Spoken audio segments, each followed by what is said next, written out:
Turn to Section 1 of Practice Listening 7. Section 1. You will hear a conversation between a woman and a sheriff. The woman is there to complain about her stolen car. You have some time to look at questions 1 to 5.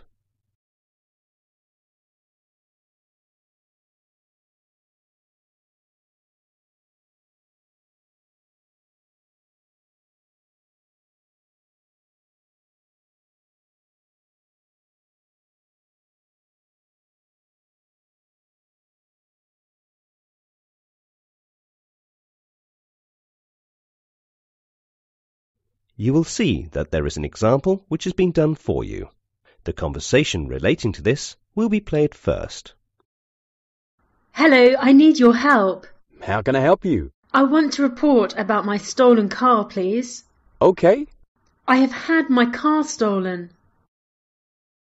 The woman has lost her car, so a car is written as an answer for the example.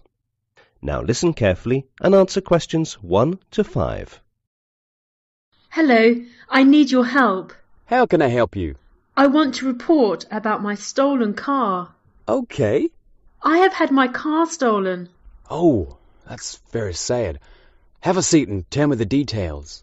It was a brand new car which I had bought just 15 days back. It was a red-coloured Jaguar.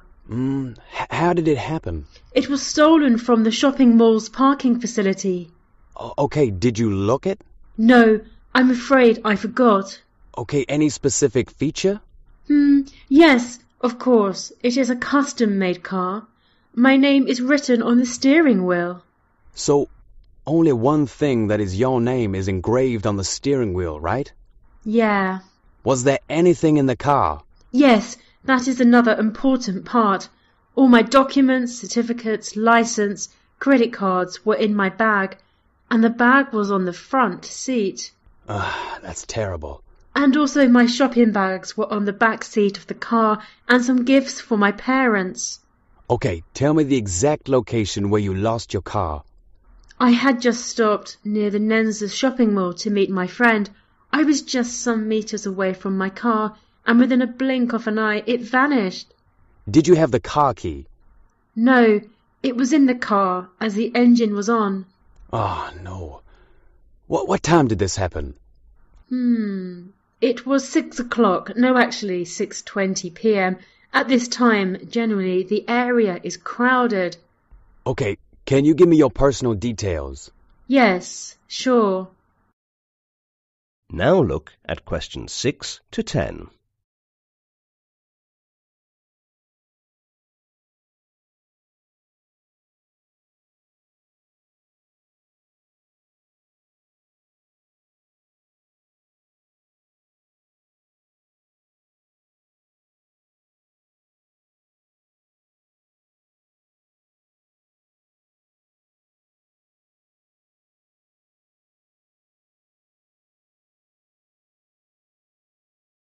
As the talk continues, answer questions 6 to 10.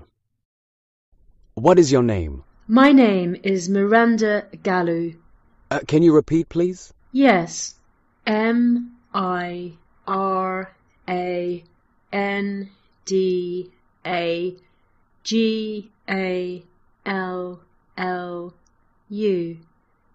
Where do you stay? Studio apartment 47, Hilton Road, Florida. Hilton Road. Yeah, studio apartment 47. And your phone number? It is 788-6644. Right, 78886644. Yes, I would be really grateful to you if you could find my car. Yes, ma'am. I can understand your loss. It is an expensive car, am I correct? Yes, it is very expensive. I want you to come to the police station tomorrow also, so that we can follow up your case. Thank you. Hope you will find my car soon. That is the end of Section 1. You now have some time to check your answers.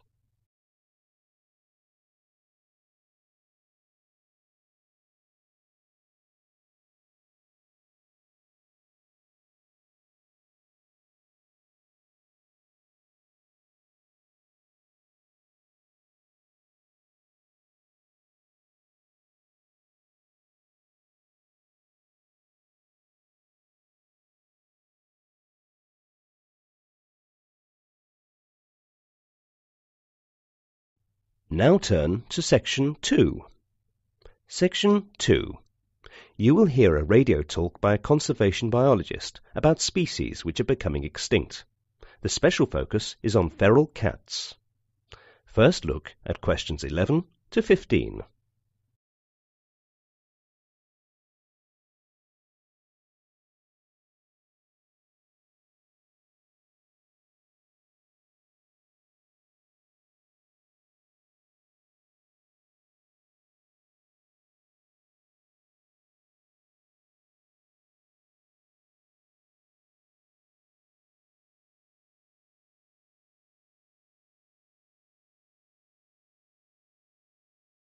Now listen to the recording and answer questions 11 to 15. Australia is being swept by a second wave of post-settlement extinctions, and the culprit is the feral cat.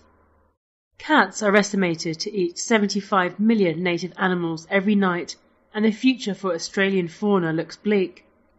Greg Borsch-Mann and Nardine Groch investigated. The second great wave of extinction since European settlement is currently sweeping Australia's northern area. It's recently arrived in the Kimberley, Australia's last arc of pre-European biodiversity. Scientists now say that the main threat to the biodiversity is the feral cat. It's estimated that there are between 15 and 23 million wild cats living around continental Australia and its offshore islands. In the post-decade or two, the threat posed by the feral cat has forced scientists and researchers to radically rewrite Australia's ecological history. Now look at questions 16 to 20.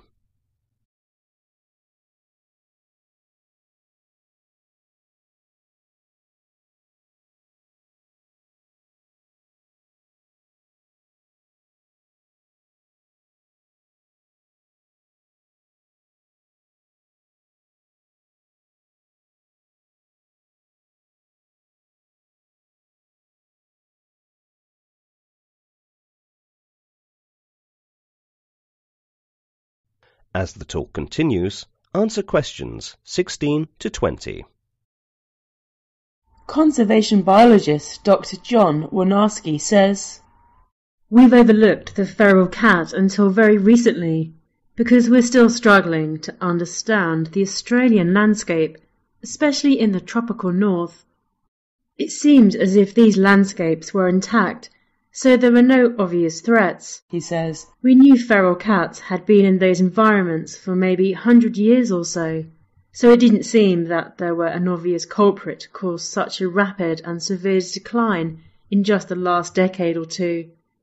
It wasn't until we started modelling the rates of mortality and trying to tear apart the impact of all other potential causes, including fire, weeds, feral buffalo and things like that we were left really with one major culprit, and that turns out to be the cat." So why have we seen such a sudden and recent collapse in biodiversity across northern Australia? It's long been thought that cats have been in Australia for more than 400 years. Cast-offs from Dutch and Portuguese shipwrecks along the West Australian coast. Chris Johnson, Professor of Zoology at the University of Tasmania, says, "We now know that's not true. It's now quite clear the cats are a recent arrival. They came in with the British from about the 1800s onwards, but established very quickly over all of the continent. There is some evidence, and again we are only just coming to grips with this, that a lot of species disappeared very early in the history of the colonisation of Australia by the British. There are mammal species that have only just been described, and we realise that they must have been abundant 200 years ago, but then vanished. So what caused them to vanish? The leading researchers feel that the cause, they think, is the feral cat. Scientists thought for many years that the original extinction wave caused by white settlement had petered out in the 1960s, more or less stopping at Australia's tropical margins. That belief has recently been shattered. That is the end of Section 2. You now have some time to check your answers.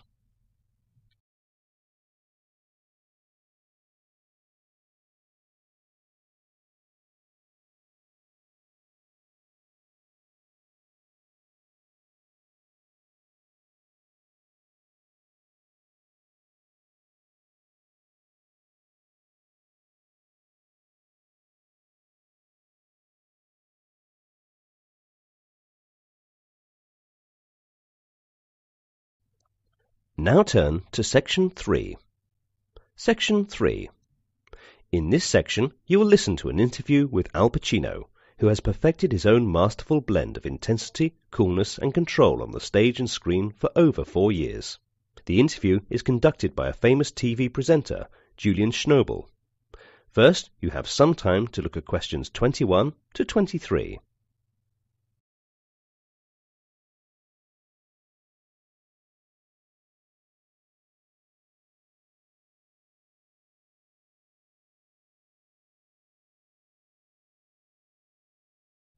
Listen to the conversation and answer questions 21 to 23. Hey, Al Pacino, welcome to our studio. Before we start, let's have a cup of coffee. Is that coffee fresh enough? Is it mine? Don't care if it's fresh or not. Pour some of the coffee out of the other cup right there. That reminds me of your movie, The Godfather, when Clemenza is showing you how he makes his spaghetti sauce. And he says, "You throw in your meatballs, you throw in your sausage, a pinch sugar, and that's my trick." A little sugar's the Sicilian way. Where are you from originally? I was born in Manhattan. I was raised in East Harlem in my early years, and then we moved to the South Bronx. What did your dad do? My dad was in the Army, World War II. He got his college education from the Army. After World War II, he became an insurance salesman. Really, I didn't know my dad very well. He and my mother split up after the war. I was raised by my maternal grandmother and grandfather, mother. It's so funny to talk about this. You don't know these things yet. The only thing that I know about you is what I've seen on the screen. But there's a difference between on-screen and off-screen. Now look at questions 24 to 30.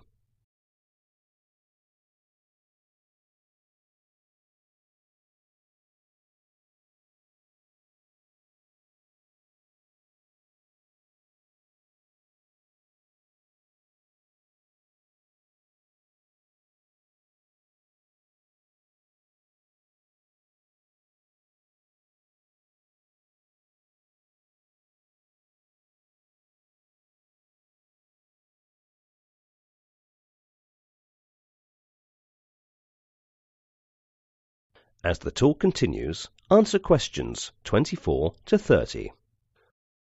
Of course, that's what we're trying to find out here. What makes Al Pacino tick? So why do you do acting?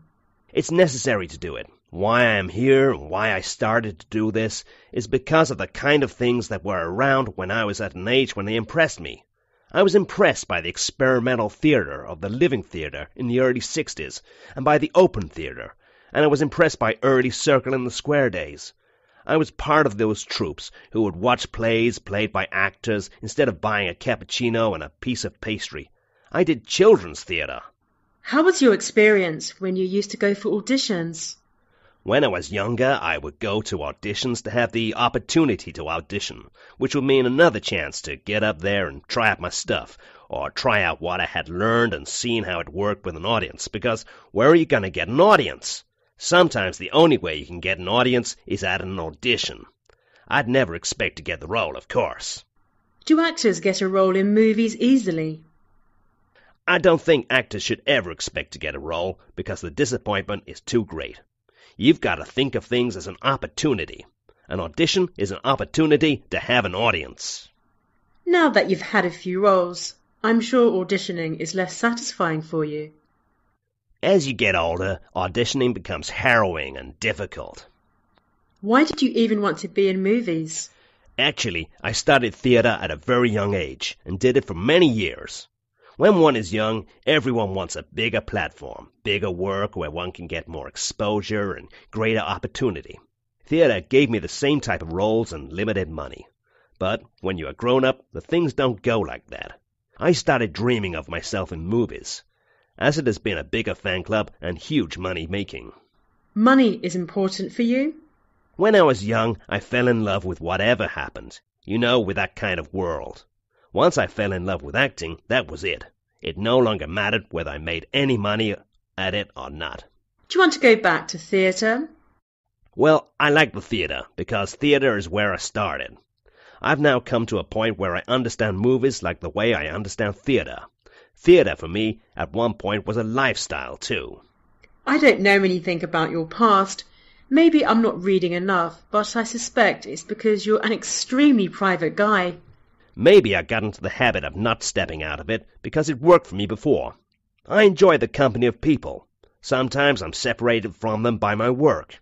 I go off to work, and that can last a long time, especially in the movies when you're out of touch for 7 or 8 months. And you come back, and the rhythms have changed. People are no longer together, and things like that. What encourages you? When you see people who have endured and have come through, who still have that kind of spirit left, like the survivors, then there's something encouraging about that. Thank you for sharing of your life. That is the end of section 3. You now have some time to check your answers.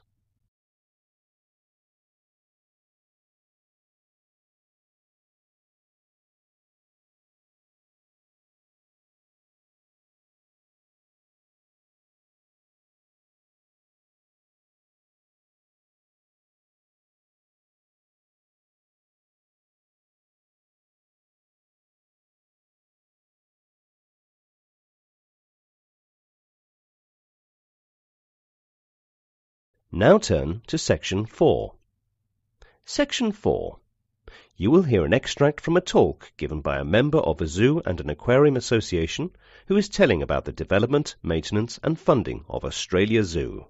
First, you have some time to look at questions 31 to 35.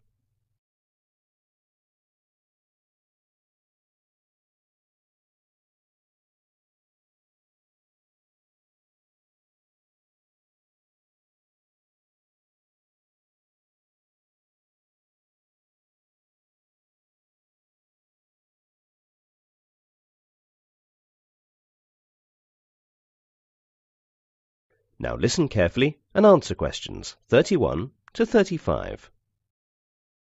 Australia Zoo is a 100-acre zoo located in the Australian state of Queensland on the Sunshine Coast near Bower Glass House Mountains. It is a member of the Zoo and Aquarium Association, ZAA, and is owned by Terry Irwin, whose wildlife documentary series, The Crocodile Hunter, made the zoo a popular tourist attraction. The zoo is run by director Wes Menion. Australia Zoo won the Australian Tourism Award for 2003 and 2004 in the category Major Tourist Attraction in 2004. The Australian Animal Hospital was opened next to the zoo to help with animal care and rehabilitation. More recently, the zoo was a finalist in 2 categories for the 2010 Queensland Tourism Awards. Visitors see a wide variety of birds, mammals and reptiles, and can view crocodile feedings, hand-feed elephants, and have hands-on animal encounters.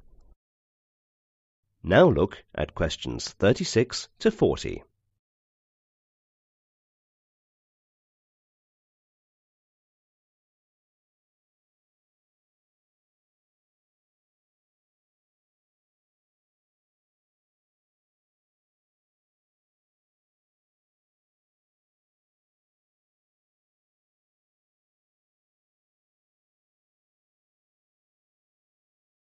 Now listen to the second half of the recording and answer questions 36 to 40. Australia Zoo was opened by Bob and Len Irwin on the 3rd of June 1970 under the name Burwa Reptile Park. Bob is a world-renowned herpetologist who is regarded as a pioneer in the keeping and breeding of reptiles, while Lynn was one of the first to care for and rehabilitate sick and injured wildlife in southeast Queensland. Bob and Lynn passed on their love and respect for wildlife to their 3 children, Joy, Steve and Mandy. In 1982, the park was renamed the Queensland Reptile and Fauna Park, and the area was doubled with the purchase of another 4 acres. In 1987, the Crocodile Environmental Park was opened in an effort to aid saltwater crocodile protection. By the 1990s, the Crocodile Environmental Park had become very popular and was seen as unique for its display of crocodile feeding within the park. The area was mainly used to house adult saltwater crocodiles that had been captured and relocated from the wild. In 2007, the zoo and the government of Queensland made a land deal involving giving a parcel of land from the Burwa State Forest to Australia Zoo in return for land near Peachester State Forest, which was transferred to the government for forestry. The swamp permitted the development of an open-range safari attraction, allowing the zoo to expand to a world-class standard. In 2008, a new $5 million animal hospital, claimed to be the largest wildlife hospital in the world, opened next to the packing shed. The new 1,300 square metre, around 14,000 square feet facility is built of mud brick and hay. It contains 2 operating theatres with viewing areas for student veterinarians, 2 treatment rooms, intensive care units for mammals, birds and reptiles, a CAT scan pharmacy, nursery and waiting room. A conference room in the building will be rented out to help generate operating funds. That is the end of section 4. Now you have some time to check your answers.